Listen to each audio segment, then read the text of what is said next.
آج میں آپ کو بتاؤں گی کہ مٹھل لڑکیوں کی نشاندہی کرنے کا سب سے آسان طریقہ۔ ویورز، آپ کو پتا ہوگا یا نہیں، لیکن لڑکیاں بھی موشت زنی کرتی ہیں۔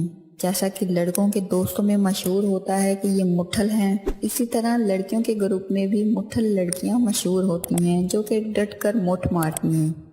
جیسے لڑکوں کو دیکھ کر پتہ چل جاتا ہے کہ یہ باتھ روم میں پانی نکالتا ہے، ویسے ہی لڑکیوں کو دیکھ کر پتہ چل جاتا ہے کہ یہ مٹھ مارتی ہیں۔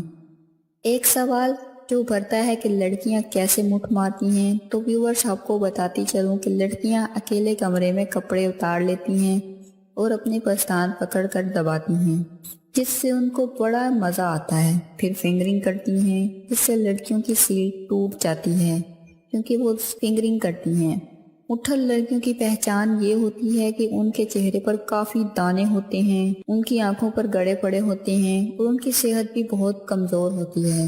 آج کا ہمارا موضوع یہ ہے کہ کیا میاں بیوی ایک دوسرے کی شرمگاہ کو چوم سکتے ہیں یا نہیں۔ ہمارے معاشرے میں اکثر و بیشتر لوگ سوشل میڈیا سے عجیب و غریب چیزیں دیکھتے ہیں اور پھر وہی عمل کرنے کے خواہشمند ہوتے ہیں، اور یہی بات کہ میاں بیوی ایک دوسرے کی شرمگاہ کو چوم سکتے ہیں یا نہیں، یاد رکھیں کہ میاں بیوی کا آپس میں تعلق اللہ تعالیٰ نے مقرر کیا ہے۔ اللہ تعالیٰ کی طرف نکاح کے دو بول کے ذریعے جو میاں بیوی ایک دوسرے درمیان رشتہ قائم ہو گیا ہے، تو یہ کام حلال ہے۔ جو چیز حلال ہے وہ چیز حلال ہے، اور جو حرام ہے وہ چیز حرام ہے۔ لیکن اس کے باوجود بھی یہ یاد رکھیں کہ میاں بیوی کے درمیان بھی ایک حیا والا رشتہ ہوتا ہے۔ ہم ماں باپ جب ہم بستری کر رہے ہوتے ہیں، ہمارا ایک مخصوص معاملہ ہو رہا ہوتا ہے، اس وقت ہم ہر اس چیز کو بالائے طاق رکھ دیتے ہیں اپنی اندرونی خواہشات کی وجہ سے۔ یہ یاد رکھیں کہ ہم بستری کے وقت ماں باپ جس حالت میں ہوتے ہیں، ان کے اندر کی جو کیفیت ہوتی ہے، وہ اسے اگر اس حالت میں عمل ٹھہر جائے تو وہی اثر بچے پر آ جاتا ہے۔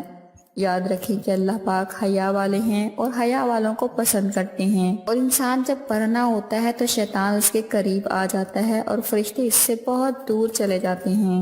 ہمیں ان چیزوں سے بچنا چاہیے، لیکن ہم انہیں دیکھ کر انہیں عمل پیرا ہونے کے خواہشمند ہوتے ہیں۔ اب وہ سوچیں، ہماری زبان اللہ پاک کا نام لیتی ہے، ہمارے نبی پاک کا نام لیتی ہے، ہمارے ہونٹ قرآن پاک کو بوسہ دیتی ہیں، تو اب یہ کس طرح یہ برداشت کر سکتے ہیں کہ ہمیں اللہ پاک کا نام لینے والی زبان، قرآن پاک پڑھنے والی زبان ایک گندی جگہ کا بوسہ لے؟